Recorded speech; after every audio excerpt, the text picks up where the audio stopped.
Hey, welcome back to me creating some channel art for myself. Um, what happened last time? I was having issues with, I think, color picking and, what was I having issues with? I think the brush. Basically, I found out while recording for some reason I have issues with the brush I normally use.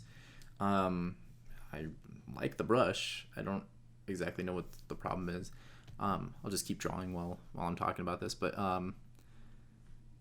yeah, for some reason the brush was all kind of laggy with the recording going on, and this one is too, but much less so.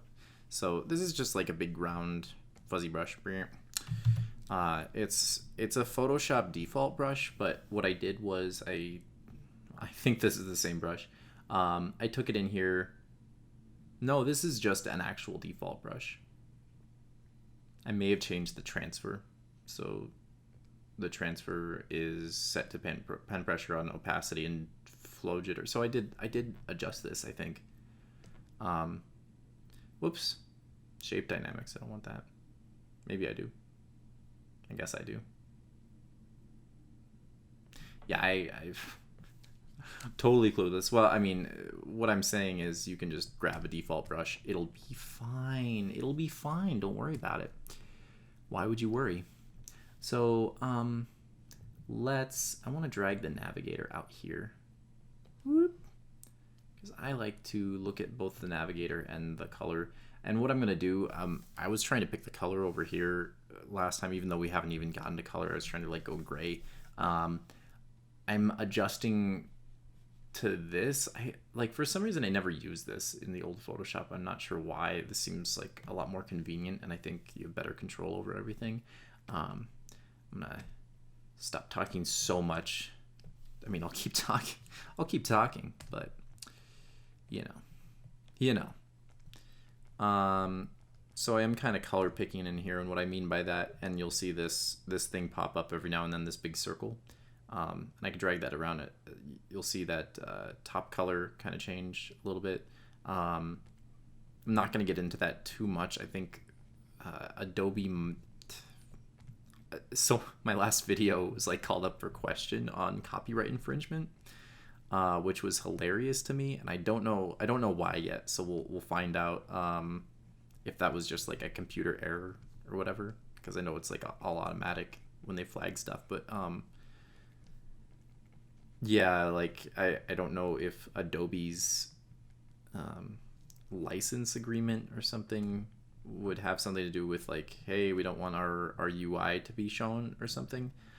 If that's the case, I will have to change these videos in the future to hide the UI, but I feel like they provide educational content, and that would go like in favor of me for having these videos. Anyway, enough about that. Enough about me. Oh yeah, I was gonna finish the hands. For some reason, I avoided the hands. Why would I avoid the hands? You know? Because they're hard. Hands are difficult. And by the way, I could just like there's a couple ways to do this. You don't necessarily have to go the value route, but I think it's probably easier, or it creates less work for you in the future. You can just go straight into colors. The issue there is you need a really good eye for color.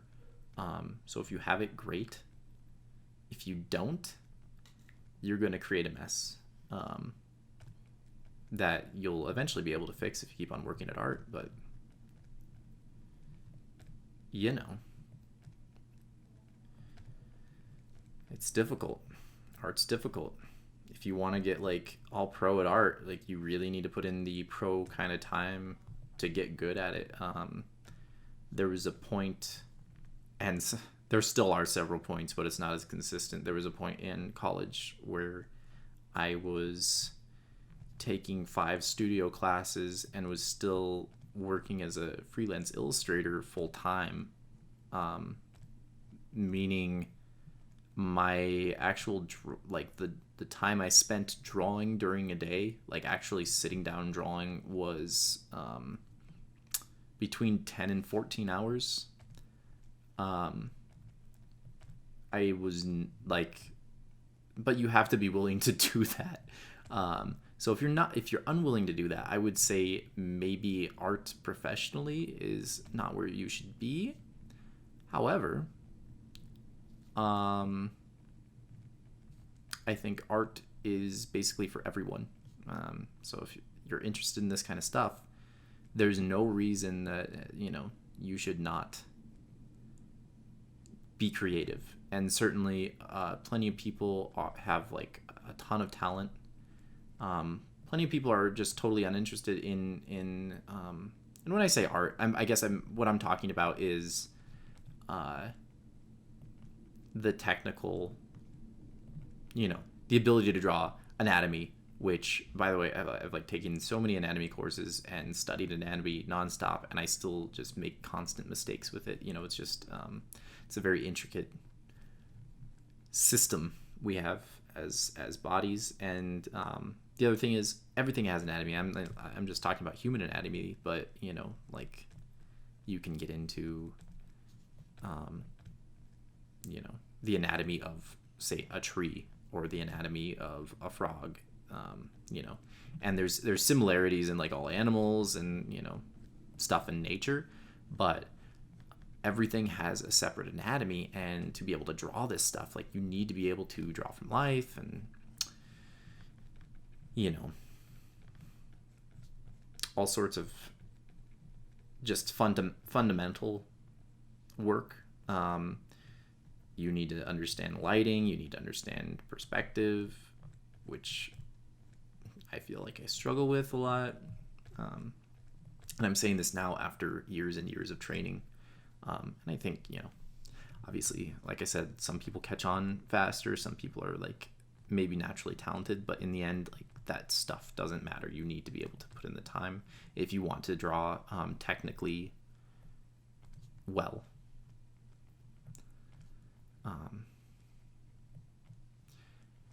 But yeah. So yeah, if you have any questions, like, I would be happy to address art questions in future videos, not only for this series, but there's only one more video in this series. I don't expect anyone to like throw a bunch of questions my way, but I will do future art videos, perhaps not on this channel, but on a different channel. I'm thinking like I'm gonna do Razwit art as well as like just a Razwit. We'll see though. I'll split it up. Split it right up. Yeah, so I'm liking how this brush is turning out. Let's not forget about the hands completely. I'm kind of liking this like really skinny wrist into like, I just like a little bit more cartoony look. In reality, wrist can be fairly skinny, but there's a joint there, and any place you have a joint in your body, it's going to be much larger in that section than the sections leading up to it.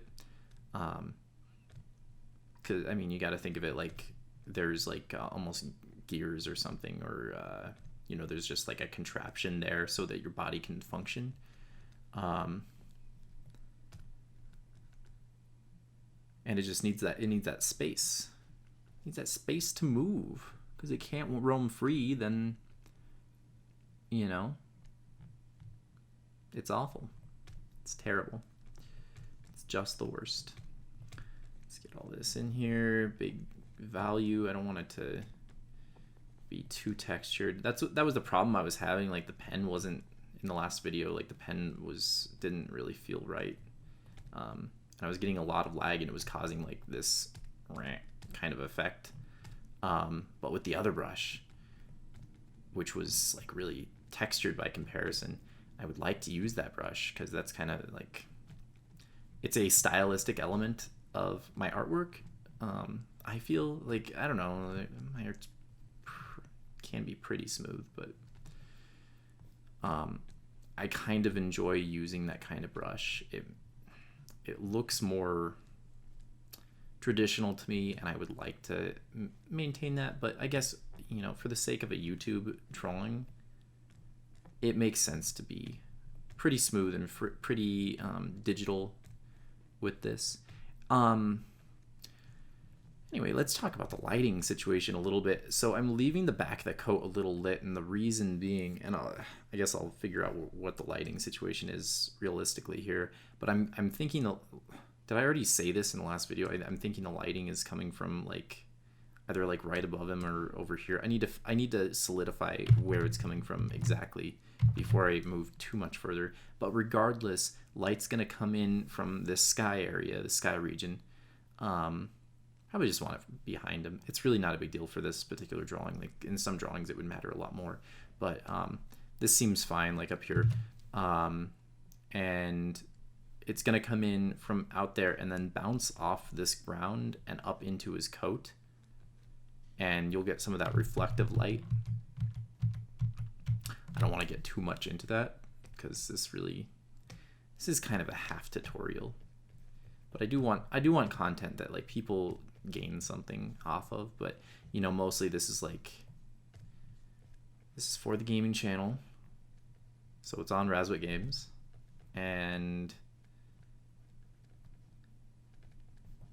you know, I lost my train of thought.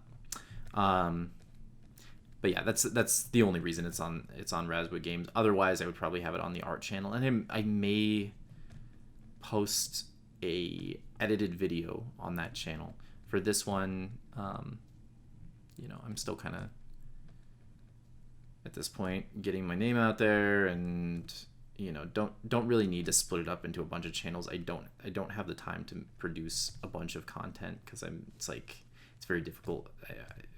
I don't have anything to gain off of it, except for the thought that someone might have gotten some use.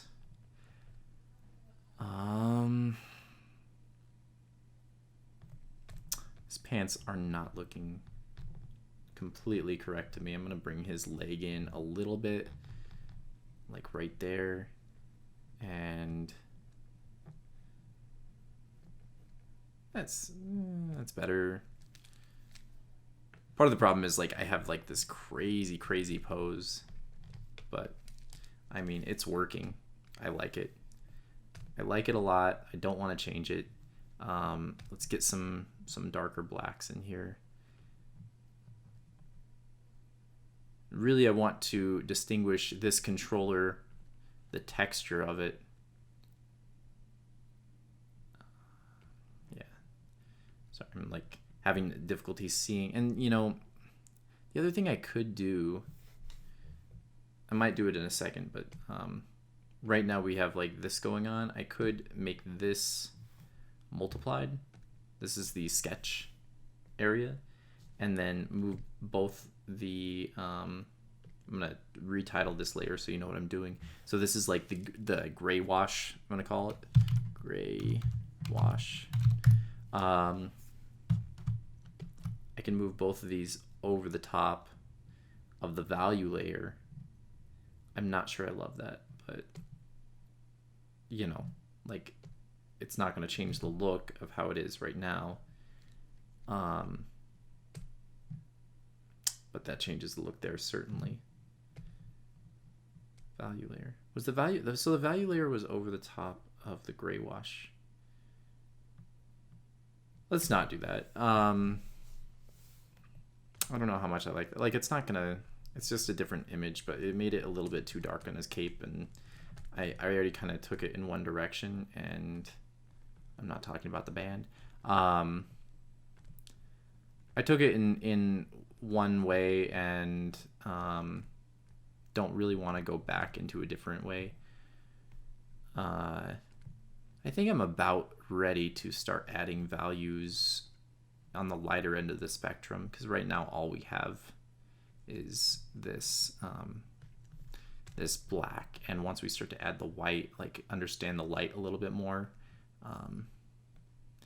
the drawing's gonna just have the ability to pop a little bit, and the forms will be more defined. It'll make a lot more sense. I'm kind of just doing a lot of guesswork around the hands. I don't think it's a huge issue. I don't think any, like, if I felt that this was this drawing was being scrutinized by people, for example, if I was doing art for Magic the Gathering or something like that, a card game, the art's a big deal in that game. The art sells the game to a large degree. Like, if you didn't have art on the cards, most people would be totally uninterested in purchasing it, like taking part in the game at all. And a lot of people, like, they will go out of their way to go to a Magic tournament because an artist is there. Oh man, no, that's fine. And it's like their favorite art on their favorite card. Like, a lot of people take the time to to know the artist personally. They'll take them out to restaurants or whatever. Like, it's a big deal, like, people do a lot for the card art in that game, and they pay very well, and rightfully so, for the creation of the card art. In this case, though, the art really doesn't sell the channel. On YouTube, I shouldn't have done that. You're surfing around and you come across a channel, and really the little what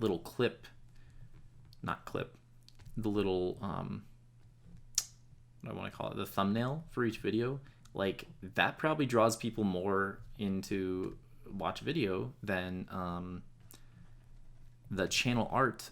Like, you have to go to the person's channel. So, like, this art is neat and all, but it doesn't need to be perfect. People aren't going to sit there and scrutinize it. People aren't going to come to my channel and be like, oh man, he has sucky art and he's supposed to be an illustrator or whatever, and then decide to unsubscribe or something. Like, that would be worst case scenario, and it's just, I don't feel it's going to happen.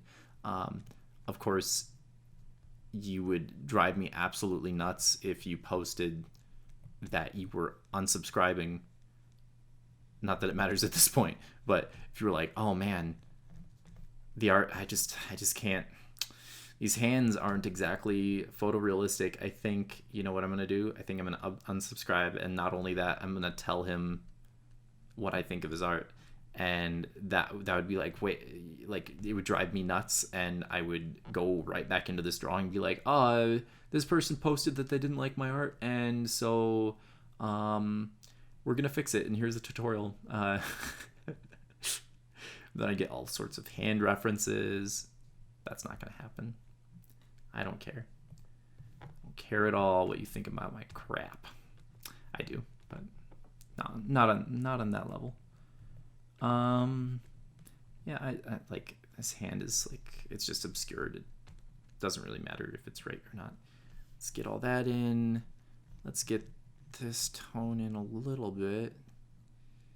Sort of want to lay down stuff for the computer, though I think it matters less than, say, I don't know, anything on the main character. Additionally, if I turn this back on, you see the whole desk is off of the page, basically, except for this little corner right here. So what I'm saying is I don't really have to care so much about the values of the desk. Like, I could sit here and draw them all in. And I might. Realistically, I might. It's just the style and the value of them does not matter as much as what's in that little box that people see most of the time. I do want this whole thing to look good, as a whole. But at the same time, parts of it matter less. And we have to be realistic about, because, like, I have a job to do. This does not pay me money. And I do need to eat for the survivals. So you know, I just have to be realistic. Like I have to spend more time on, or a significant amount of time, between 6 to 8 hours on, you know, my stuff for Heroes Tears for Martin Lambert.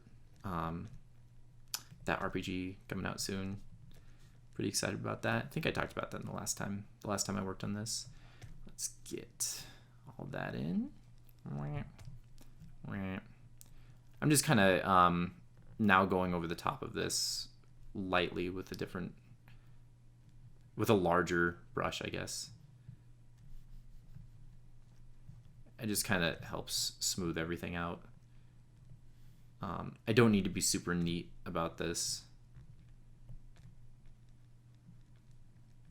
because it's all kind of gonna blend into the background too. And I can, you know, even, and there's gonna be a shadow under here. Like I can kind of block all that in. That seems fine to me. Maybe not that shadow. Let's take that out, because this is sort of a thing. But the second I put down a drop shadow, like I'm defining that the light is coming from back here, right? And that's fine. I might just want it from above too. I don't know. Like I can experiment with all sorts of lighting.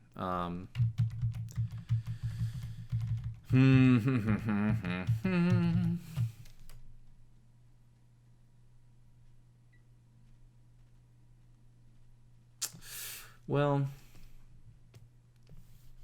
let's save this. Photoshop is going crazy. First of all, this computer, that's not right. So if I draw a cross section here, and like right here on the computer or something, that's like say that's the middle of the computer right there. Obviously my computer's a little bit tilted in this image, but if that's the center, comes down right here, that's fine. That's the center of that right there. That means the keyboard should probably be roughly in the center here. So we have some options here now that we've kind of discovered how bad this is. We could drag the keyboard out. I think I'm a fan of that. Drag the keyboard out here.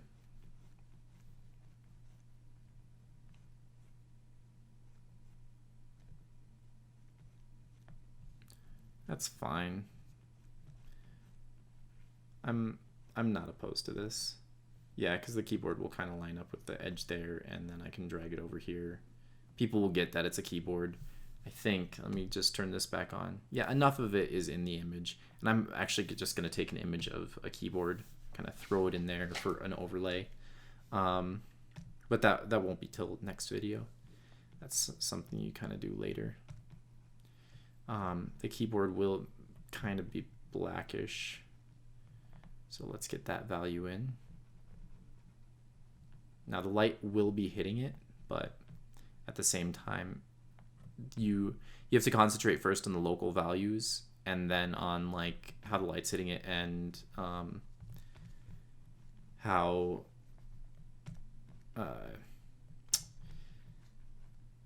reflective the surface is. Maybe I don't have to go in here with an overlay. I probably will eventually, but like I can block out basically what a keyboard looks like. You know, you got the space bar down here, and like people will get immediately, like, you know, it's a keyboard already. You see the screen, you see the tower, you see this thing that he's like playing with. You already know it's a keyboard. So it's not really a huge issue if I do not render it much further than what I have right now. I'm just gonna grab a little bit darker black, because the local value, I don't know if I mentioned that in the last video. This is something that it's like very fundamental to art.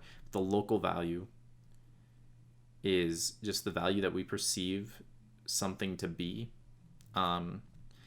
And for some reason, I find it a lot easier to explain what the local color is, because the local color is just involving colors, but it's the same concept. So if you look at, say, my skin, I'm Caucasian. You look at my skin, and you see it is, you know, beige, right? But in reality, and that's the local color, right? So that's what you perceive it to be. But in reality, you can go into like color picking mode or whatever and start to pick out all sorts of crazy colors. Like you can pick out like light greens, blues, purples, reds. You know, it's all like like all this light is going through my skin, bouncing off like lower levels, coming back to your eye, and like it's all kinds of different colors. But what you see is the one color, right? That's what you perceive it to be. And when I draw, I would throw down not only the local color, but also all these other colors as well, to make it appear realistic, right? Or I would do that in most situations, perhaps not on this one, as it's very cartoony. Cartoons tend to just use local colors and then adjust the values a little bit around that. But we'll see. But anyway, back to the value. So local value obviously is what I perceive things to be. So for example, the local value of this keyboard right here that I'm drawing a big spiral around, it is like maybe a 7. We'll call it a 7 black or whatever, on a scale of 1 to 10, right? So 0 being white and 10 being like all the way black. You have all sorts of grays in here, and I'm going to call that a 7. And basically that is the local value, and then around that you'll have lighter values and darker values. So the lighter values might, and it depends on the reflectiveness, right? So for example, this computer, like this could also be a 7. I could bring this to a 7, right? That's probably, I'd probably just put down a 5, but we can really take a look somehow. Again, I don't have the, like, it's bringing up the swatches for me still, and I'm not sure why, but well, let's ignore that. But like, if I ever figured out this version of Photoshop, then I would be able to actually bring up the color grid and see, oh, you know, you can judge. You have like a grid like that to look at, and you can really see, oh, this is in fact a 7, you know, or it's a 5 or whatever, you know. Like, it's Photoshop knows exactly how far into the black spectrum, or I don't know, I don't think it's a spectrum, but how far black or white something is, and that will allow you to make smarter judgments on value. But I wouldn't rely on that. I think your eye is probably a pretty good judge of most things. All right, let's get this value in here. And it may have been wise for me to just select this whole area. As I said before, like, it's kind of off the frame. I don't really mind that it doesn't have like the drawn in look. I should not have erased there. I should have just kept on color picking. There's no need for me to erase. Like, I'm just gonna flatten this at some point anyway. But well, maybe not for the tutorial, but like if I were drawing this for myself, at this point, I guess I would keep it separate. And the reason I would bring everything together would be for the sake of just speeding up the load times. And the reason I would keep it separate is basically for the background. Like, I can move the background around. I can do a lot of stuff with it. Man, where did I say the perspective was? Forget it. We're just doing it all by eye. You know perspective's important. Come on. Yeah, so like if I keep it all in layers, it allows me to later go in and move the background or just draw behind the main character. And you know, I'm sure you've noticed by now, like especially if you're like a really experienced Photoshop person, like I do have expertise in Photoshop. However, there's a lot more to do with Photoshop than just painting in it, and there's a lot of techniques that I'm probably just totally unaware of. And you know, that just goes with like what I do for my job. Because Illustrator, I'm in charge of making like a good looking image, right? But there's all sorts of things you can do with Photoshop to do much more than that. Like you can really set it up to, I mean, you can make animations with Photoshop. You can do all sorts of crazy stuff. Like it can bridge some 3D. Like I think there's like a 2.5D element to Photoshop. All very cool. It's a cool program, but I don't know how to use every single thing in it. I don't have a need to. But certainly I'm irritated with myself at times like this where I like want to like show you color picking or whatever, and I'm unable to because I don't know what setting to change. Because the old Photoshop did something, but like part of it is that it's a new program, because the old one, like that was the default, is it did not go to swatches immediately. It went to the full like 64-bit spectrum thing. So yeah, it's just, I mean, that's what I'm used to, is the old one. But you know, you don't really need it, to be honest. Like I said, this thing off to the right, the top right, is fine. I'm pretty okay with how the values are right here, and this is where the layers come in handy, is I can start to mess with the values underneath. But we'll get to that in a second. Let's start to add the white, and really solidify where that light is coming from, which is somewhere in the sky, I think. Well, I really do need to decide where it's coming from at this point, because it could, like how I have it right now, it could be coming from like back here, or yeah, I think I want it coming from back there somewhere. It's kind of an ambient light, like I pictured sort of, you know, all around kind of lighting. Let's do that. Just brighten it up a little bit. And then like the main light source is probably coming from over here. Right in there. And that seems fine to me. Like I can even add a gradient later, make more sense. That's fine. Yeah, let's do that. That's fine, that's fine. Now I can go in here and really touch this up with white.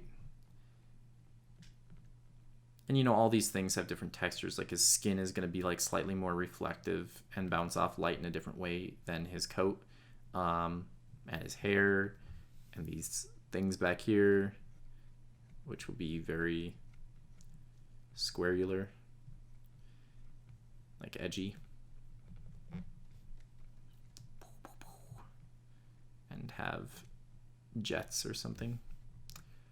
Wow, wow, wow, wow, wow. We can always go in and adjust the lighting too. Now I could do these all on a separate layer too. It really depends on how detailed you want to get. I kind of want just a hint of what's happening up in here. And I think I got that. I think I accomplished that hint of what's happening. Like you know, we can see that this is a spaceship. I think we can. Maybe we can. Like sometimes I think I'm like getting the point across and it's really not working out. And one way to tell that, you just like zoom all the way out. Yeah, and that spaceship really isn't reading. I think it needs some darker values back there, so we'll go back in and adjust that, but in a lower layer. Right now I kind of want to just work on him.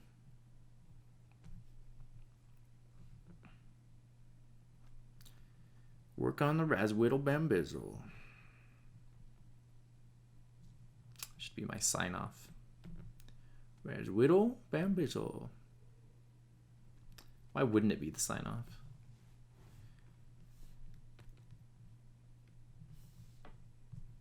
Zoomed in too close. Recreating Aladdin. Too close. All right. And you know, one thing what we're looking for in these values, one is that how I have it set up right now, darker things are in front, so that's something to keep in mind. But also just, and this will happen with every time you do or try to do atmospheric perspective, you need to keep in mind that things closer to you will have more contrast and more saturation. We haven't gotten to the colors yet, so the saturation doesn't matter so much, but we do want more contrast up front here. And you know, so like I'm gonna avoid like 70% black back here, since I already have that 70% up here, and this is like my foreground basically. And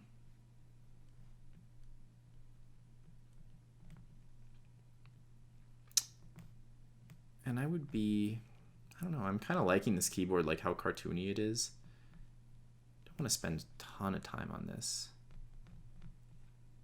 Like I said, other things to do, but get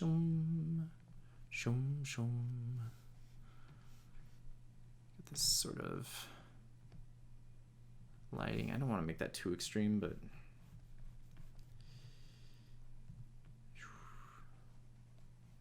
it's fine. Now let's color pick to smooth that out. I don't want it to look like a bunch of cottony crap.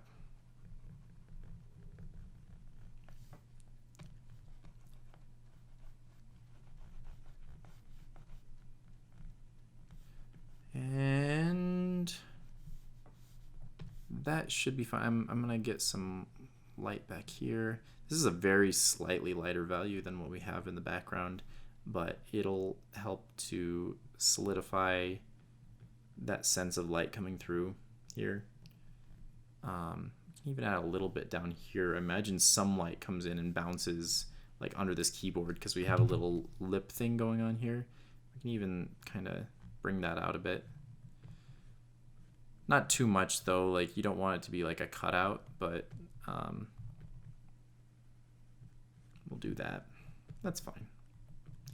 I just wanted a little bit of light back there. It's probably still too bright, but it's fine.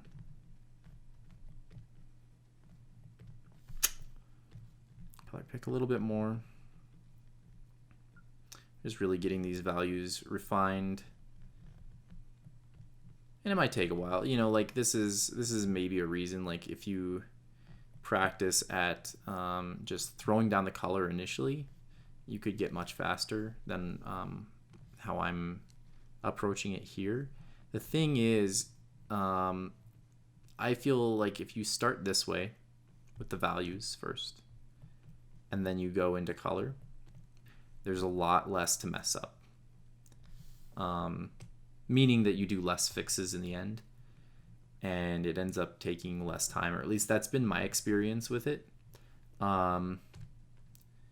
You may feel entirely different. I used to say, you know, when I was in college, I used to tell people who, you know, because I this is not an effort to brag, but people were, you know, impressed by my ability to draw, because not everyone is you know, a technical artist. And certainly the program that I was in, which was sort of a more fine art based program, it's like that's not the emphasis. The technical drawing is not the emphasis, though there are teachers that do teach that. And Seeger Harger is the guy who, you know, a good friend of mine at this point was my professor, and he's all about that. You know, he was an illustrator for the Army. He knows that that has a practical application. Like, the ability to draw has a practical application in reality, because not everyone is going to go out there and just, you know, become a fine artist and become this like crazy great conceptual artist, you know. So it's important to have these skills, and you're kind of setting students up for failure, I think. I mean, that's what he thinks, and I agree with him. I don't want to put words in his mouth. I don't think he's ever used those exact words, but you know, it's extremely difficult to make it as a conceptual artist without the skills to draw. As a 2D artist, especially, like 3D is a whole different ball game. At this point, I mean, people want installations, they want all sorts of fun stuff like that, but anyway, I'm kind of rambling, but hey, that's the point, right? Let's get back to the white here. Anyway, what was I saying? Yeah, so you need to be able to draw. I think there was a different point when I started that whole thing out. I should probably pay attention to myself instead of just draw. I should stop drawing and actually just talk to you. I'm kidding. Why would I do that? What was I talking about? Holy crap. You ever just like have a brain fart? Anyway.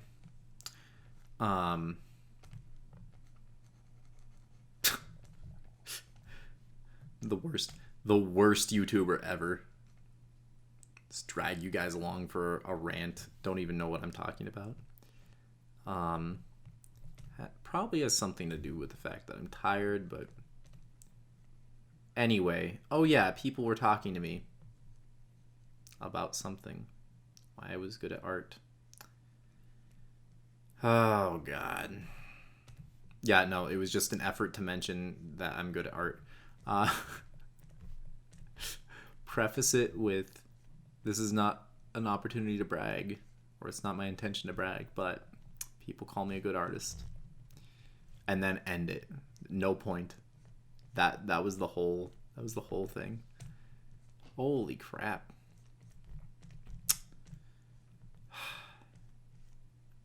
Anyway, I'm gonna move to a different point that's somewhat related. I just basically I'll just continue off that thought that like people would ask me like why I could draw so well.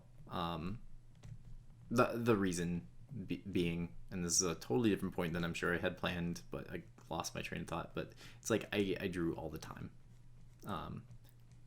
It didn't really matter that I was less skilled coming in or whatever. It's like you draw all the time. You want to succeed, you'll do it. You know. So that's a different thought, and definitely not the one I had intended, but you know, there you go. You work hard, you want to do good, you give 110%. I want to watch Bedazzled. That's a funny movie. I like Bedazzled. It's kind of, I don't know. At this point, I think I'd have issues with it, but it's fun. It's fun to watch. I would watch it again. Brendan Fraser was very good in that movie. It's weird, like Brendan Fraser is like sort of a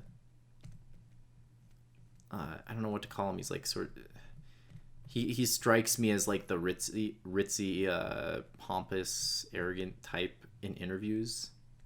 Not that he is that type. He just strikes me as that, right? I obviously don't know the person. But like in movies, he sort of plays always the fumbling idiot lovable character. It's just like so opposite his personality.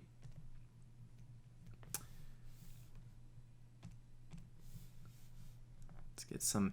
I think it'd be nice to have some like really striking values in here, but let's take a look and see where our, yeah, that's within the image.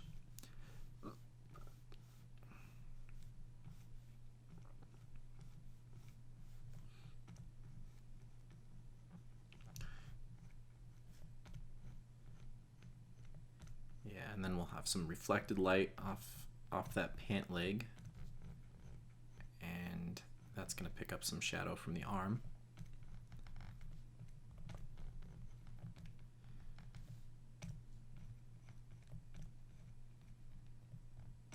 I don't want this to be that bright. It just doesn't make sense with the lighting. B, it draws way too much attention to the crotch. The eye is going to move to whatever place has the most contrast, and if that place is the crotch, people are just going to be staring at the crotch, right in the groin region. I don't think I want that, personally. Hey, if you do, go for it. All of the contrast right in the groin, right up in there. Contrast the hell out of it. But that's not what my images are about. And yeah, so no contrasty crotch. Moving on.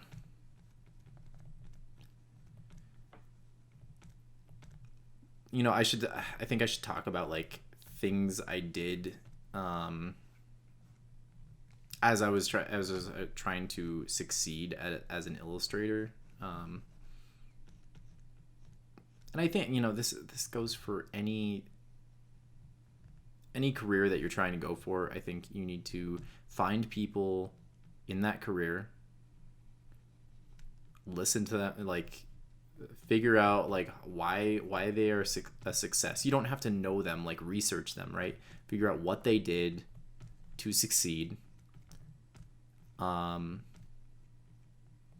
know that that's probably something that you should attempt as well. And kind of, I would suggest ignoring the stories of the people that say, or ignore the idea that you just get lucky and fall into it. Certainly that can happen to you, and if it happens and you enjoy whatever career you're in, that's great. I'm kind of reminded of Kevin Pereira, who was a host for Attack of the Show for so long on G4, no longer a network, I think, but yeah, like he kind of fell into it. He was like I can't even remember, he was like a intern or tech guy, and they like needed a host for a show. It just like happened on accident, and that's fine. But you know, if you're not just the luckiest person on the planet, like most people, then you really do need to emulate some of the people that you're sort of idolizing or looking at for success, or how to be successful. For me, I won't say I began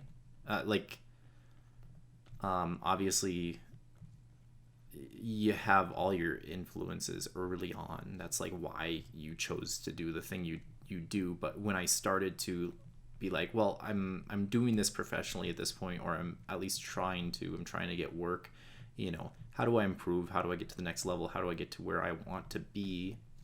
And for me, like I started, and you know, it's kind of zeitgeist for me, because like at some point this did not exist, but you know, we're living in the present now. But I started listening to podcasts, some of which are still ongoing. And I think my favorite one, which is still ongoing, is the Ninja Mountain podcast.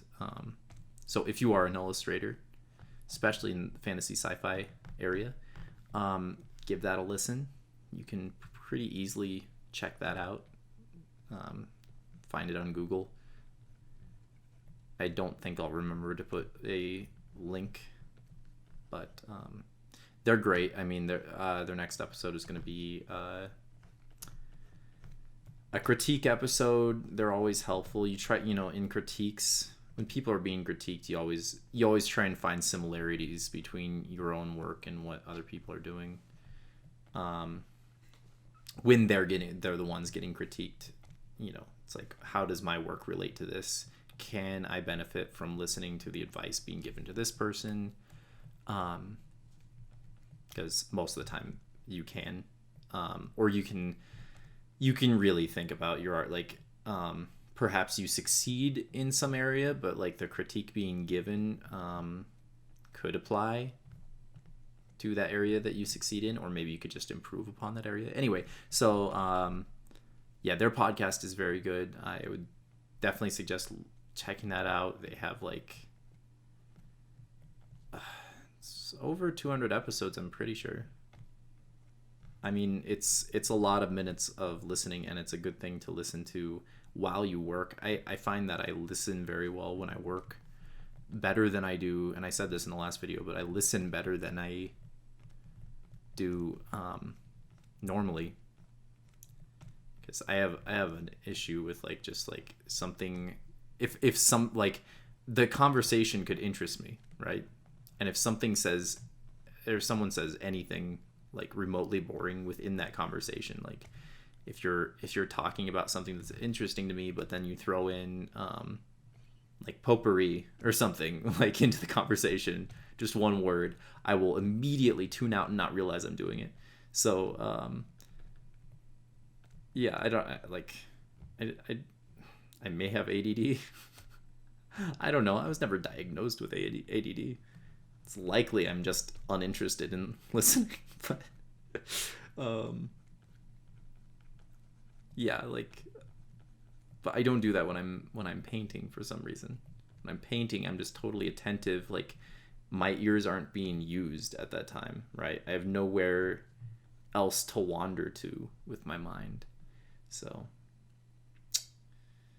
his belt looks weird to me, but we're not going to change it. I think it's basically fine. And it's only going to pop out like so much. His belt's going to be shiny, but it's going to be like very close to like 80 to 100% black. I don't know if you just noticed, but I'm using the Wacom tablet. And I accidentally switched layers on that, and you can do that by holding down Alt and then moving the wheel around. But I hit Alt to color pick, and then sometimes bump with my finger, change it. I've been trying to figure out like how do well, it's not really figure it out, it's just like get used to, I put the belt buckle on the wrong side.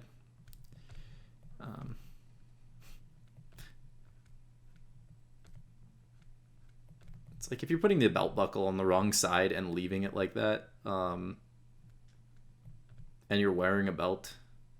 Some people don't wear a belt, so I'm not going to fault you. But if you're wearing a belt and you put the belt buckle on the wrong side, I got to say, you're pretty lazy. I'm talking to myself from like 4 years ago. Putting belt buckles on the wrong sides. It was finally like, it was this client who I still work for often, but he was having me do a string of characters. And he gave me all this reference stuff after I had put a belt buckle on the wrong side, or the little thingy right here that clips into your actual belt through the holes. I put that on the wrong side, and he was like, "Here, how about reference?" And he's not like he didn't mean it in a rude way. He was just like, "Oh no, we need to get the clothing correct." And he was really casually doing this project, which at this point I think is maybe going somewhere. I'm not sure what his plans are, but you keep on working at something year in, year out. It's like you're gonna get somewhere. But anyway, so let me sorry, I need to think about this leg real quick.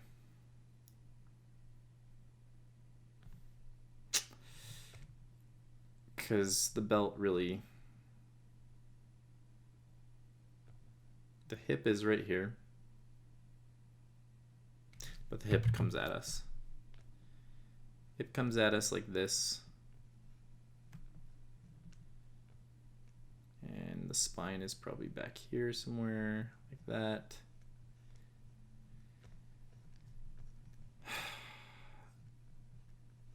So I probably should have put that in a different layer and not just drawn over the top of everything, but oh well. His butt just looked way too big to me, and it was just curving around the wrong way. It was making me feel awkward. And I want his belt to be correct. So let's get that.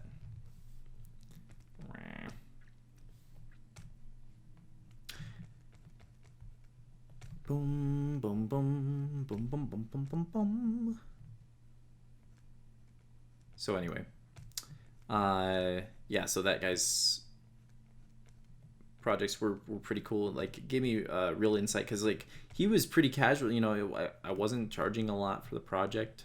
I still don't. Like, he was one of my earliest clients, and he's just like always giving me work, and I enjoy working for him. He like sends me, he's like clothing designer. He sends me like free clothes sometimes. Sometimes you know, you just cut a deal with people. Why not?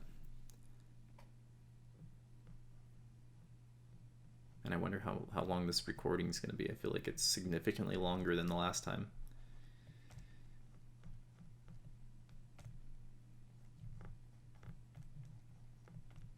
But what was I saying?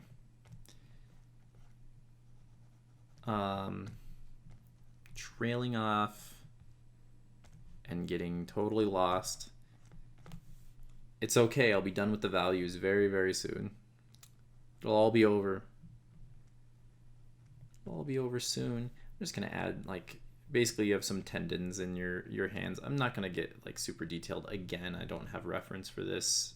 I'm just going off my knowledge and trying to stylize it a little bit. Basically what would change if I got reference for this is just the angle that the hands are at. But they read well to me right now as believable, kind of cartoony hands. So there's really no need to change anything about them. I hope I don't change my mind in the next video, but for right now, I'm liking it. Hopefully the next video will go by pretty quick. Usually the color, like once you get all this, the values in, the color goes very, very quickly.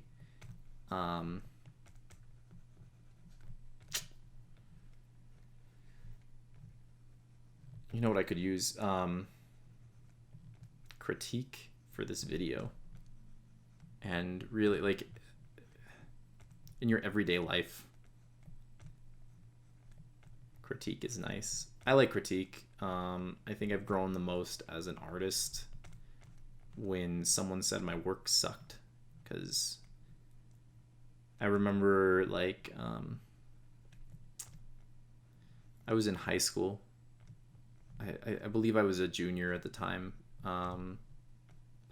possibly a senior, I'm not sure, but it's like my entire time in school up till that point, I don't think once I had been told, you know, my work was at all subpar. I thought I was just like, I thought I was the bomb, right? And my realistically, in all reality, I can't think of any other things to say about it, but my work was just unbelievably bad. I mean, or that's how I would look at it right now. It wasn't even close to good. It's not acceptable work on any level. I did get work though. Like, people have a worse eye than I do, you know. At any stage in the game, there's going to be people that look at your work and think it's great, you know, and that's all I had been told up till that point. But anyway, so I was told by my teacher, Miss Ann McManus, to go check out the portfolio review day at the Rocky Mountain College of Art and Design, which had little to do with the actual college, but it was held there. But basically, colleges from all across the U.S. came there to look at people's work, critique it, tell them if maybe they're right for their school or not. And I walked around for a while looking for people to talk to, and a few people looked at my work and they were like, yeah, sure, come to my school, come to our school. And I hopefully I remember the name of the college here. I think it was the Chicago School of Visual Art, maybe. I'm not sure about that, but that school had more of the attitude of like sort of an Ivy League art school, right? Where you were not just getting into the school, and they were going to tell you up front if you were good or bad. And I handed them my work, and oh man, the look of disgust on their face. Like you could tell they hated it. They're like, you're doing some work with characters here, but if you want to succeed at all, you've got to, add a background, start to involve your backgrounds, and, get more of an immersive thing. It's like they just said a few sentences to me and sent me on my way, basically, and the way they looked at they were just like totally uninterested in me. All the students lined up for that school to judge their portfolio had much better portfolios than I did, and it was just like all of a sudden a realization that I was not where I needed to be artistically, and that needed to change, and I was willing to change that. And I like had never been more motivated to improve prior to that. I really had never been motivated at all to practice prior to that. Like I was good at drawing primarily just because I was interested in drawing enough to draw more than others around me, which meant I drew more than the people that were not artists or didn't want to be artists, right? Which is not saying anything. So that made me realize that there's like a whole another realm of people out there. It's like, yeah, you're going to compete against people that actually want to draw, and not just the people that like don't know what they're doing with their life and like think they might draw one day. And,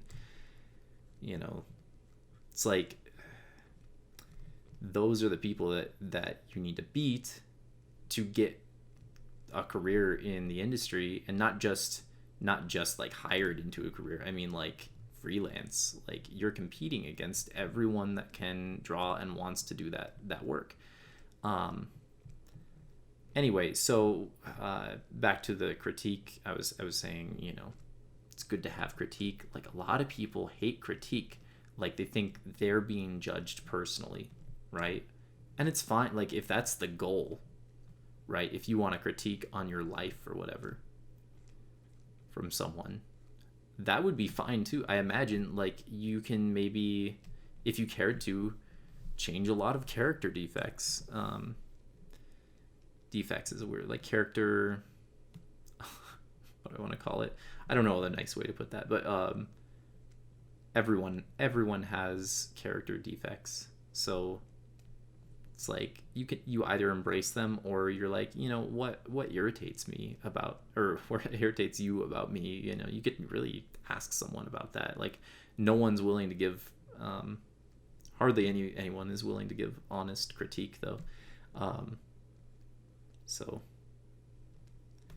anyway, but you need to be willing to receive critique in art especially, and I think it probably applies to other areas of life and other careers.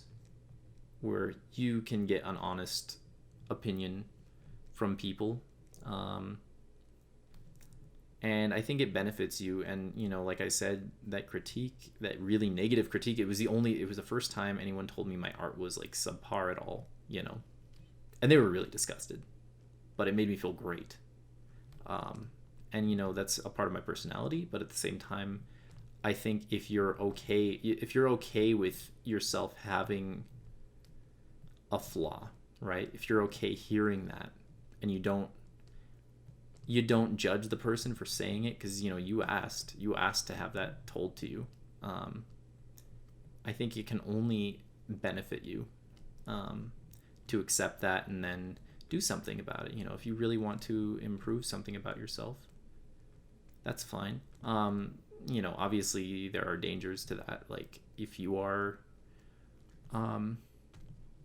say your face, say you want to look like Audrey Hepburn, and someone says, well, you're ugly, ignore that person. It's like, you can change things about yourself that you were born with, but why? You know, it's like, if you're a healthy person, it's like critique is just that person's opinion, right? It's not 100% right. It's not correct necessarily. So definitely a grain of salt with everything, and I would say mostly accept yourself. I'm getting off on other subjects. I'm trying to be a motivational speaker again, which is fine. Just don't know that's what this video needs. But maybe it's not. Maybe you don't get the video that you want, but the video you deserve. Like Batman. Like a leper. Speaking of lepers, pretty sure, or was it, oh man, weird segue. The Rocky Mountain College of Art and Design used to be like a leper colony or something. I can't remember what it was, actually. It was, God, I need to remember what that was. It wasn't leper. Lyme disease? I don't know. They say it's haunted. It's crap. Bull crap. Not haunted. Saying it's haunted is a way to draw people in, because artists, like, coming out of high school, well, I would say most of them are they don't give a crap about reality. I'm just coming from the heart. It's all right if you don't care about reality. Maybe pay attention to it in the future. I don't know. It's fine to be a space case. I was. There was a time where I thought that was cool. Like, I was like, oh man, there's ghosts here. I want to come here and do investigations. And I kind of, you know, I ended up not going there, not because of that, but this point in my life, I feel like anyone who's telling you there are ghosts in a place is trying to sell you something.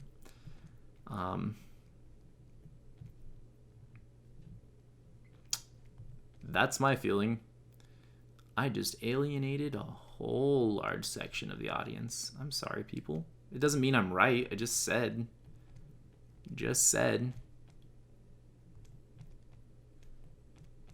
Not right, but I'm probably right. Probably right about that. All right, how about this? Specifically, the Ghost Hunters are trying to sell you something, which is their show and tickets to their live speaking events. And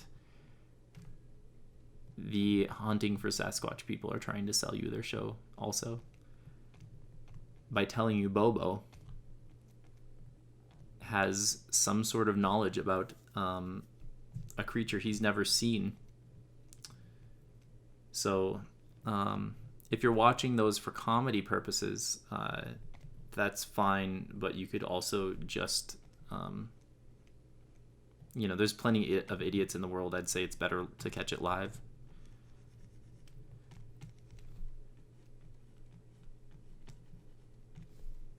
Probably better comedy on YouTube. I should make a that would be the best comedy. That would be the best spoof.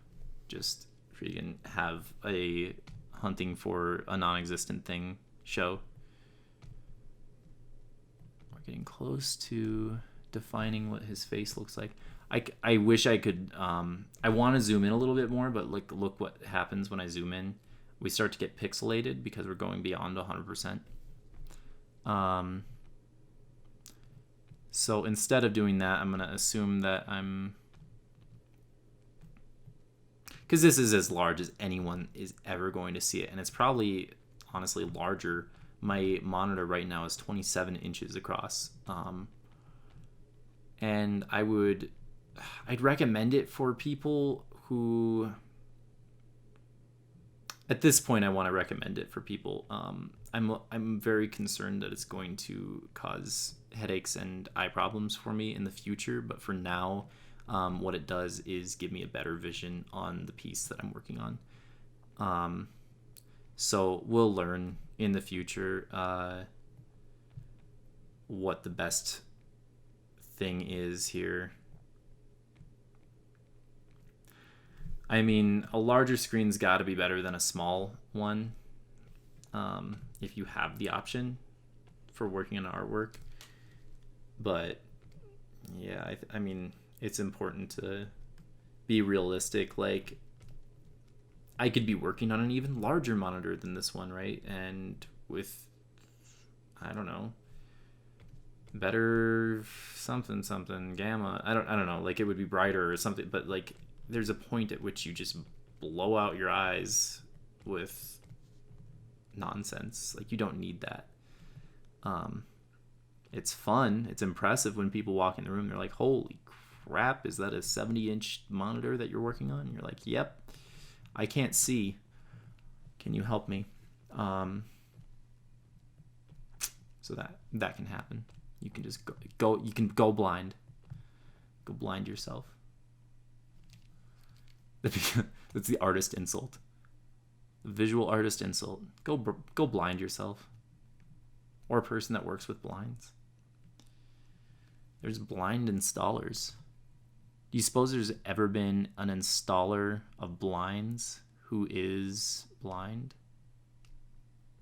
It's likely. It's very likely. Or unlikely, I'm not sure. I guess it would be unlikely. Yeah, I'm going to go with that one. I'm losing my mind towards the end of this video. It's almost there.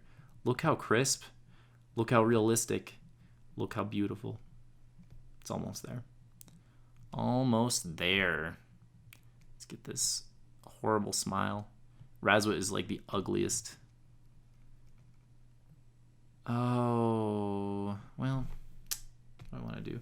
He's almost getting too realistic to the point where like I can't mess up his anatomy. So I'm gonna tone it down a little bit. But I don't know, maybe I won't tone it down at all. He's just gonna look really creepy. Not at all.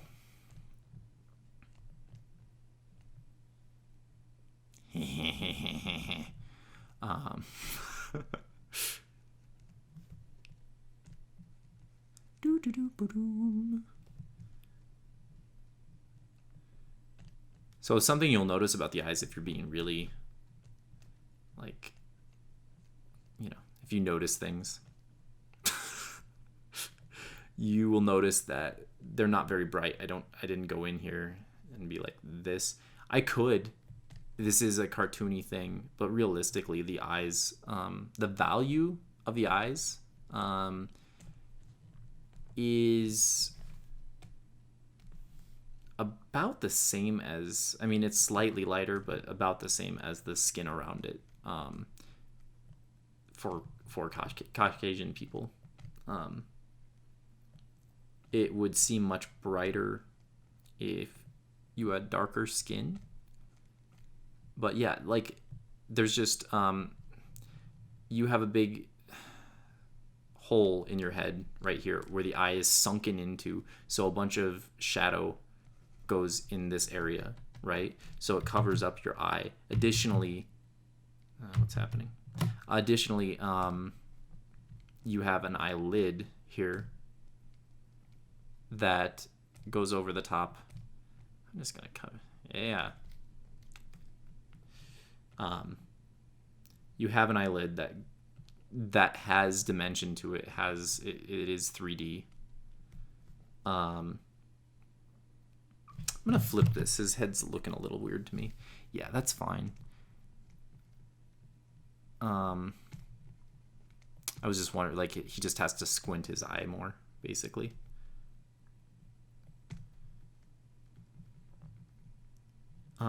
Anyway, what was I saying? So, yeah, your eyelid has a lot of dimension to it and will cast a shadow in your actual eye. So, like, after all is said and done, like, your eye's really sunken back in, has a lot of shadows being casted all over it. Now, you can punch up the lighting of the eye a little bit, but at some point it becomes too bright. And if you're looking at, like, pictures of your own, if you're an artist, and you see, you know, like, oh man, the face doesn't look right, like, maybe look at that as a reason why.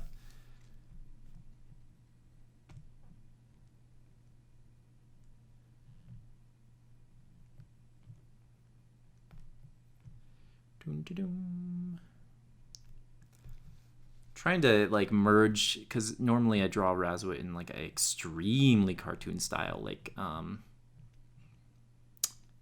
it's basically a mix between anime and Charlie Brown, I would say, but maybe not that. But yeah, normally he wouldn't be, like, hardly realistic at all. But here he's, like, somewhat realistic. I'm getting, like, some skin reflections that, you know, would not exist in the normal drawing of Razwit. So I'm trying to kind of compromise the look of him, of his normal look, with a more realistic look here. And I think it's fine for the most part. I'm gonna flip it back. Just, yeah, it's looking good, looking real good. So one thing that's gonna happen is this screen. Whoop. Let's highlight it, actually. Let's go here. We have feather on 20. That seems fine. Feather is the rate at which it kind of, if you don't know, if I didn't have any feather, it wouldn't look blurry on the outside edges, but it does. I've selected this area, now it looks blurry. I'm going to deselect the area now. So I just wanted to indicate that it was lit up, and I can do a little bit more of that if I just touch that lightly with some brighter tones. And I can go to all the way white and maybe hit the inside, and that's fine, because this computer is, like, as close as we're gonna get with, well, it's close, and it has light on it, or coming out of it. It's internally lit, creates its own light source.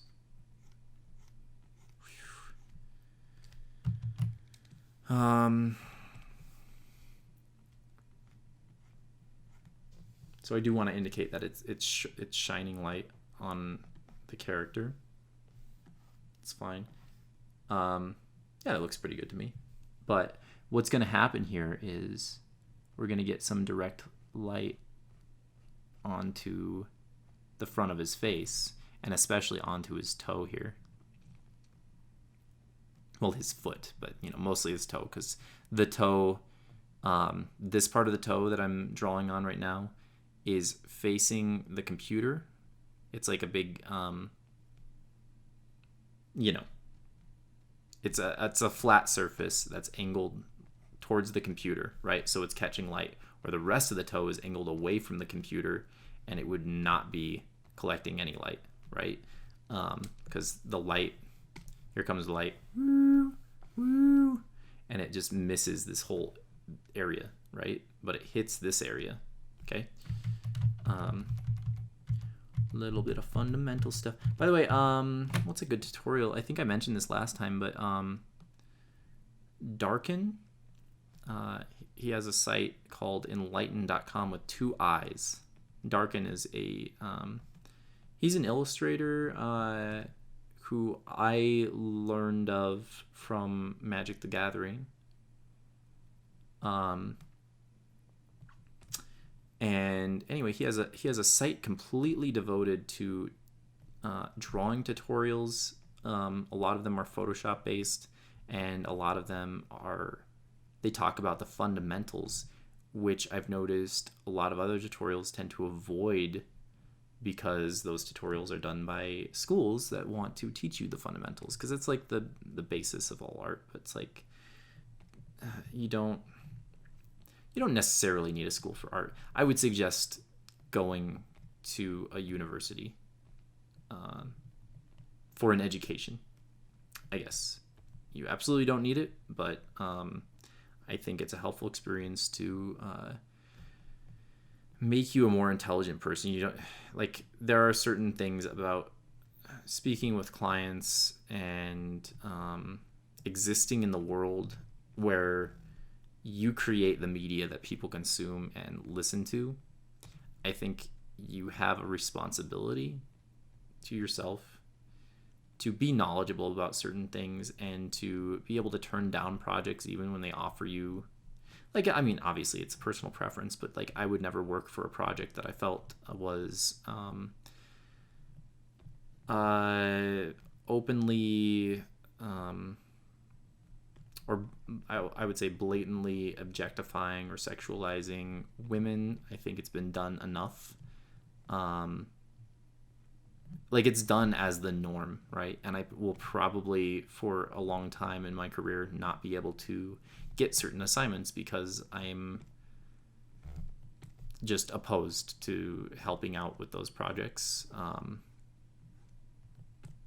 It will prevent me from working in certain industries because I would not have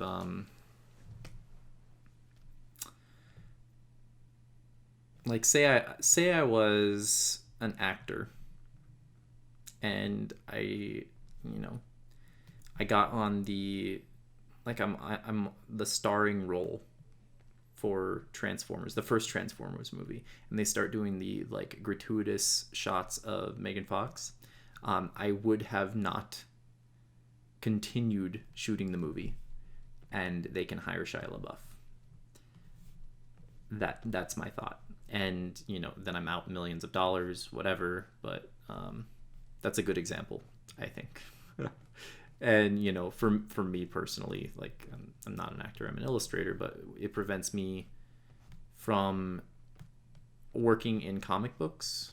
I would probably do a cover for a comic book because I'm not involved in any of the story. I probably wouldn't know anything about the comic to know that it was doing things I didn't like. So it's very likely you would see my work in the future on comic book covers. That said, like, if I was an artist working for DC a few months ago, I probably would have told them where to go. As they announced a contest that essentially, it was like, hey, all our artists left us because we wouldn't let, or a ton of our artists left us because we wouldn't allow I think it was Batgirl to get, and there was a ton of issues, like the way they treat their editors and everything, like everyone like artistically working on projects, I guess, is not treated great, in that they will spend half a year working on a plot, and then they'll be like, DC at the last minute will be like, no, you gotta change this whole thing is not working. And because the plot involved like something that was like tested to be controversial or something, I'm not sure exactly what the reasoning is, but essentially they would not let Batgirl, the new Batgirl, who is a lesbian, get married to her person that she's with. And that, I think that was like the straw that broke the camel's back, and everyone on that project essentially just said, you know what, we want to do our own thing, goodbye.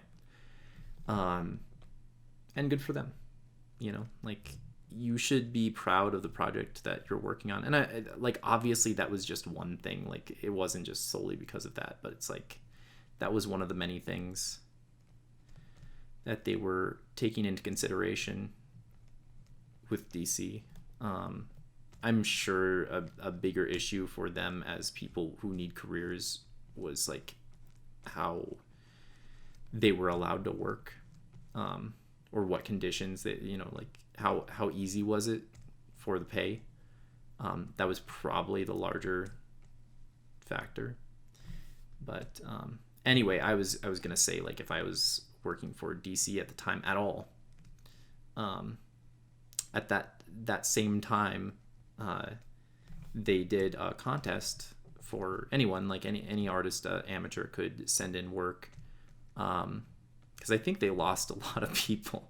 Like, people just did not want to work for them for whatever reason, and they were like desperate for like not professional artists, I guess. I don't know exactly what happened, but so they did this contest where you had to show Harley Quinn, because that was like their new comic, Harley Quinn, in different scenarios killing herself, several of which were blatantly like sexualized. And that was the contest. It was a contest for, this was recent, by the way, you could definitely check this out. But yeah, it was a contest for like amateur artists, like up and coming young men and women that first of all sexualized women, and secondly glorified suicide on some level, both of which horrible. What, like, I don't know what's going through their minds. Like, anyway, if that happened and I was working for a company that did something like that, I would probably tell them, release an apology, change everything you're doing, or I'll leave. And like with every expectation that they would just say, all right, leave. And I would be so happy with that decision. Because why would you? I don't understand that. Like, hey, you know, you can't. First of all, Batgirl, it's not okay to have a marriage at all, and because she's a lesbian. And also, we want to say that suicide is great and sexy, and women are for sex.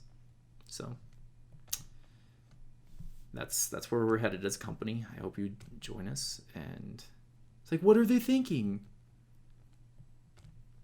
I mean, it's just so upsetting to me. And, you know, obviously the people, like, the way I'm putting it is unfair to their thought process, I suppose. But in reality, this is what they're portraying. This is what they're doing. This is what they're advertising. Because, you know, people who, if you're producing a product, right, and you're proud of that product, you're going to be proud of that product. Like, you think that you did everything correct, right? But that product might be, you know, to some people offensive, and for good reason sometimes. Sometimes people are offended for weird reasons. But it's like, first of all, it's up to them to be offended, and then it's up to you to question, you know, well, am I right in this matter? You know, and I don't think DC at all cared, which is upsetting, because, like, I'm a huge Batman fan, and I feel that for the time being, I just don't want to advertise Batman at all because of what's happened at DC. God, this video is so long. And I hope this records. That would be the absolute worst. I might have like a, God, I did it again. Let's go back to this.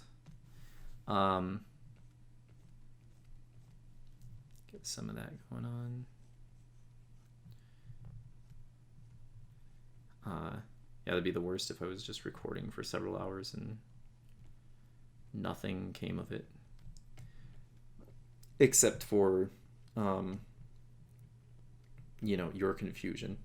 You'd come in and be like, what the crap? Like, he skipped the whole step without me. And I would have. So I really hope this records. Crap. I'm gonna save this, see if I can't save some memory here. Because right now it's starting to lag a bit. I hope that helped.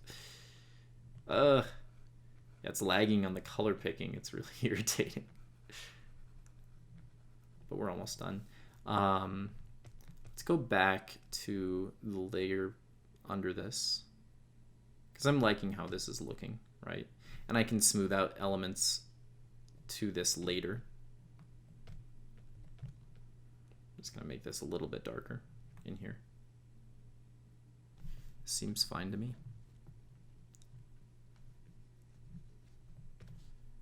Just fixing a few things that don't look quite right.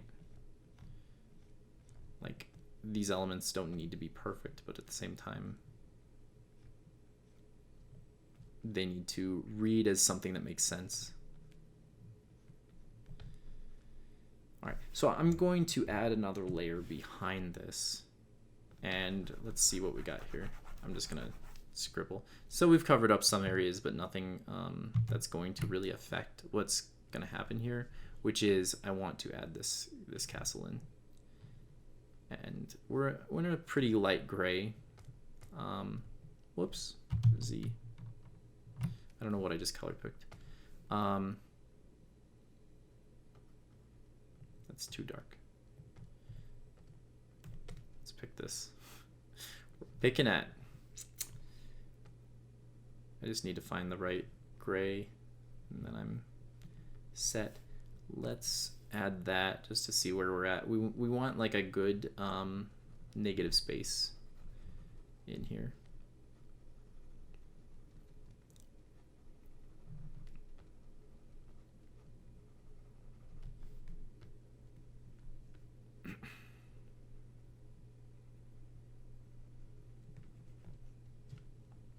And you know, I could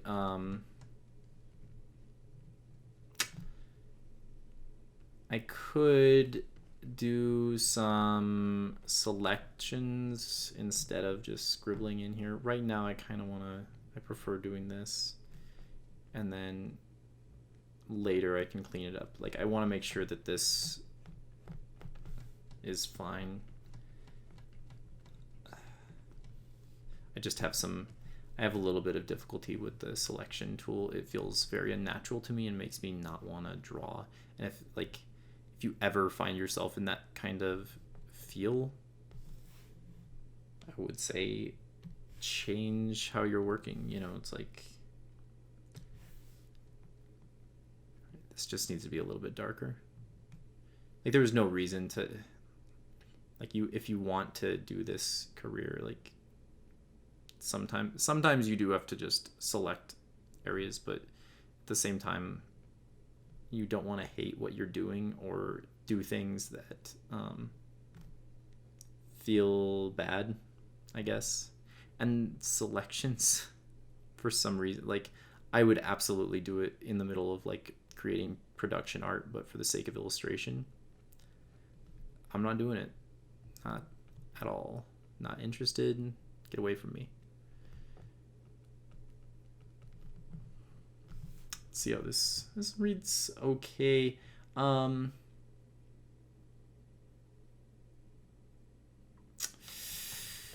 want the sky to be like, because the sky, it's just reading as one big mass of nothingness. So let's select this whole area. I want to go to the layer beneath Razwit and just oh crap, let's keep it selected. I'm just gonna add this right here, and we're gonna tone that down, the fill, and probably make it a, I don't know, we could make it any layer. Overlay would work. Let's just make it normal's fine too. Normal's fine. Or I'm gonna do soft light actually. And I'm just gonna turn up the value. I just want to make sure it reads. I'm looking at this tiny picture up in the top right, because that needs to read to me. At the same time, let's add this, because that reads fine.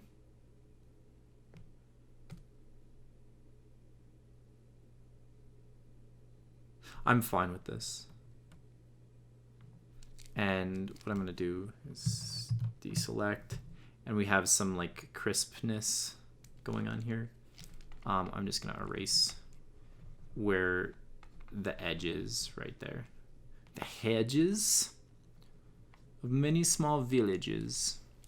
And that's fine. And I got some spots here where, you know, I'm going to flatten this down to this scratch. I'm going to flatten this all the way, actually. No, I'm not. Yeah, I am. No, I'm not. Yeah, I am. I am. All right. I'm always scared to do that. Like, it's... Oops. Let's save. It's easier to move stuff behind the character, but whatever. It's like... It's kind of just as easy to make a new layer and then make a mask. It's fine either way. Again, like, you work in different ways for different purposes. Like, this is a personal work of mine and is basically illustration for my site. I'm going to work exactly how I want to work with this. And later I'll do a little selection on that background to pop that out. For now, though, I think I'm good on everything. Let's stop the video here. It's way too long. We'll finish it out next time with some color. Like this. Freaking, I did it again. But okay. Yeah, so it's like that. Yeah, color. It's too bright. Way too bright. But that's okay. You can turn it down. So, look forward to that next time. Okay. I'm going to delete that. All right, bye.